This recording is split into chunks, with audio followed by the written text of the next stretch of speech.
Hello everyone, welcome to my channel. Let us understand what is spermatogenesis. Spermatogenesis वो process होता है जिससे एक स्पर्म का फॉर्मेशन होता है। जहाँ कहीं भी वर्ड आ गया जेनेसिस मीन्स किसी ना किसी चीज़ का यहाँ पे क्या हो रहा है, फॉर्मेशन हो रहा है। नाउ द क्वेश्चन राइजेस कि ये जो स्पर्मेटोजेनेसिस है ये करवाता कौन है। ठीक है, किसकी मदद से होगा।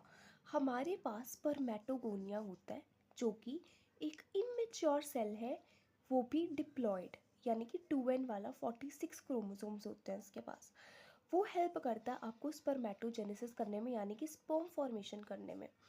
अब स्पर्मेटोगोनिया कहाँ पे प्रेजेंट है, हमारे पास सेमिनिफेरस टिब्यूल प्रेजेंट होता है। उस सेमिनिफेरस टिब्यूल के अंदर दो तरह के सेल्स प्रेजेंट होते हैं, एक है आपका स्पर्मेटोगोनिया और एक है आपका सर्टोलाई सेल्स। स्पर्मेटोगोनिया वो सेल्स हैं जो कि आपको स्पर्म फॉर्मेशन में हेल्प करते हैं। सर्टोलाई सेल्स वो सेल्स हैं जो कि आपका स्पर्म की नरिशमेंट में हेल्प करेगा। ठीक है, नाउ लेट अस अंडरस्टैंड कि पूरा प्रोसेस क्या है, कौन सी चीज़ें कैसे होती हैं। हमारे पास सबसे पहले स्पर्मेटोगोनिया यानी कि 2n वाला सेल प्रेजेंट होता है। ये स्पर्मेटोगोनिया क्या करेगा, माइटोसिस करेगा एंड माइटोसिस करके प्राइमरी स्पर्मेटोसाइट्स को फॉर्म करेगा। मेरा स्पर्मेटोगोनिया भी 2n वाला था, मेरा प्राइमरी स्पर्मेटोसाइट जो है वो भी 2n वाला है। अब प्राइमरी स्पर्मेटोसाइट जो है वो मियोसिस 1 करेगा एंड सेकेंडरी स्पर्मेटोसाइट्स को फॉर्म करेगा। ये सेकेंडरी स्पर्मेटोसाइट्स जो होता है वो n वाला होता है। ठीक है, यानी कि इसके अंदर 23 क्रोमोसोम प्रेजेंट होंगे। सेकेंडरी स्पर्मेटोसाइट्स जो है वो मेरा मियोसिस 2 करेगा एंड स्पर्मेटिड्स को फॉर्म करेगा। स्पर्मेटिड्स जो है वो मेरे अगेन 23 क्रोमोसोम वाले होंगे। स्पर्मेटिड्स जो है वो आगे फॉर्म करेगा स्पर्मेटोजुआ को। नाउ प्राइमरी स्पर्मेटोसाइट से लेके सेकेंडरी स्पर्मेटोसाइट तक का जो प्रोसेस है that is called as spermatocytogenesis and spermatid से लेके स्पर्मेटोजुआ तक का जो प्रोसेस है that is called as spermiogenesis.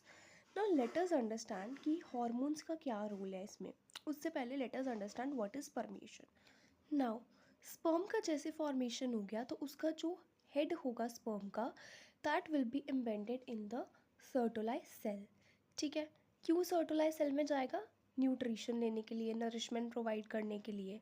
ठीक है, and the release of head of sperm from sertoli cell is called as spermiation. अब जब स्पर्म जो है वो उसमें से रिलीज होगा बाहर तो उस प्रोसेस को हम क्या बोलेंगे, स्पर्मिएशन बोलेंगे। नाउ लेट अस अंडरस्टैंड कौन से हार्मोन का कौन सा काम है इसमें। सबसे पहले हाइपोथैलेमस जो है वो गोनाडोट्रोपिन रिलीजिंग हार्मोन को रिलीज करेगा एंड गोनाडोट्रोपिन रिलीजिंग हार्मोन जो है वो एक्ट करेगा एंटीरियर पिट्यूटरी पे। एंटीरियर पिट्यूटरी जो है वो LH और FSH को रिलीज़ करेगा। LH जो है वो लीडिंग सेल्स पे एक्ट करेगा एंड FSH जो है वो सर्टोलाई सेल्स पे एक्ट करेगा। अब लीडिंग सेल्स जो है वो एक हार्मोन को रिलीज़ करेंगे that is called as androgen, और ये जो एंड्रोजन है ये स्पर्मेटोजेनेसिस करने में हेल्प करेगा। सर्टोलाई सेल्स जो है वो स्पर्मियोजेनेसिस के अंदर हेल्प करेगा। ठीक है, so this is all about the role of hormone. Now this part is super duper important, यहाँ से हर साल क्वेश्चन आता है and this is very important, और यहाँ से मतलब ज़्यादातर लोगों की क्वेश्चन जो है वो गलत ही होता है। तो मेक श्योर कि तुम ये चीज़ तो अच्छे से करके जा रहे हो। अगर तुम्हारे पास एक प्राइमरी स्पर्मेटोसाइट है तो उससे 4 स्पर्मेटिड्स जो हैं वो फॉर्म होंगे। वही अगर एक सेकेंडरी स्पर्मेटोसाइट है तो 2 स्पर्मेटिड्स फॉर्म होंगे। ये प्राइमरी और सेकेंडरी इन दोनों पे ध्यान देना कि क्या लिखा हुआ है। अगर प्राइमरी हुआ तो 4 स्पर्मेटिड्स, सेकेंडरी हुआ तो 2 spermatids. Clear. So with this we are done with entire spermatogenesis.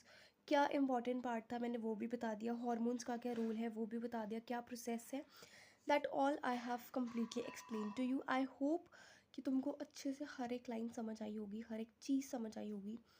And if you liked my video तो प्लीज़ सब्सक्राइब माई चैनल, और मेरे को कमेंट्स में बता देना कि तुमको नेक्स्ट टॉपिक कौन सा चाहिए and I will make video on it. Thank you.